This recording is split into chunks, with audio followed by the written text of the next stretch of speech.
मस्तिष्क में प्रतिदिन 50,000 से अधिक विचार आते हैं और ये प्रत्येक विचार अपने आप में एनर्जी लिए रहते हैं। विचार भाव से ही उत्पन्न होते हैं। तो जब तक भाव शांत होते हैं विचारों की दिशा सकारात्मक रहती है, लेकिन जैसे ही भाव अशांत हो जाते हैं अर्थात किसी चिंता से किसी तनाव से घिर जाते हैं, हमारे विचारों की दिशा पूरी तरह से नकारात्मक होने लगती है।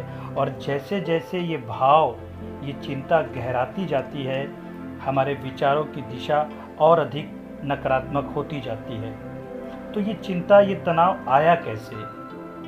जीवन में जब कुछ भी असहज हो जाता है तो हमारा मन घबराहट से भरने लगता है। ये असहजता कभी ग्लानि के कारण, कभी अतीत से कनेक्टेड रहती है, किसी अतीत की घटना के कारण, कभी वर्तमान की किसी घटना के कारण, या फिर कभी भविष्य की आशंकाओं को लेकर। वो तनाव जो आरंभ में बहुत क्षणिक था, छोटा था, धीरे धीरे गहरी चिंता का रूप ले लेता है और एक गहरे अवसाद यानी डिप्रेशन में बदल जाता है। धीरे धीरे हम हर समय घबराहट में रहने लगते हैं। हमें लगता है कि हर समय हम घबराहट से ही भरे माहौल में रह रहे हैं और ये जो हमारे अंदर घटित हो रहा होता है, ये घबराहट का माहौल, इसे कोई देख भी नहीं पाता, चाहे वो आसपास के लोग हों या हमारे घर के लोग, तो उन्हें पता ही नहीं चलता कि हम डिप्रेशन में हैं, तो वो हमारी सहायता भी नहीं कर पाते। और इस तरह से व्यक्ति नितांत अकेला एक गहरे अकेलेपन में पड़ जाता है। अब वो करे क्या?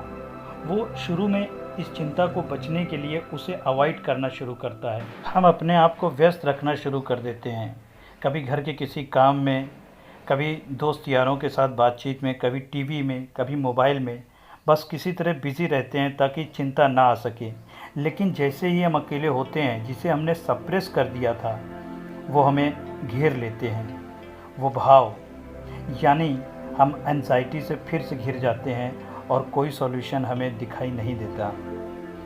हम सोचते हैं कि हम अपनी चिंता को या गिल्ट की भावना को ओवरकम करने के लिए उसे अवॉइड कर देते हैं, परंतु ऐसा होता नहीं। कुछ समय के बाद वही चिंता हमें फिर याद आने लगती है, वही गिल्ट की भावना हमें फिर से घेर लेती है और हमें लगता है कि ये तो कोई सॉल्यूशन ही नहीं है इसका। लेकिन इसका सॉल्यूशन है और वो है क्रिएटिविटी। यदि आप अपने आप को किसी भी प्रकार की क्रिएटिविटी में डाल रहे हैं, कुछ भी प्रतिदिन क्रिएटिव कर रहे हैं, कुछ भी कर रहे हैं क्रिएटिव, तो आप ये देखेंगे कि कहीं से कुछ भी स्थान ज़रा सा भी नहीं बचता है गिल्टी होने के लिए, चिंता आने के लिए।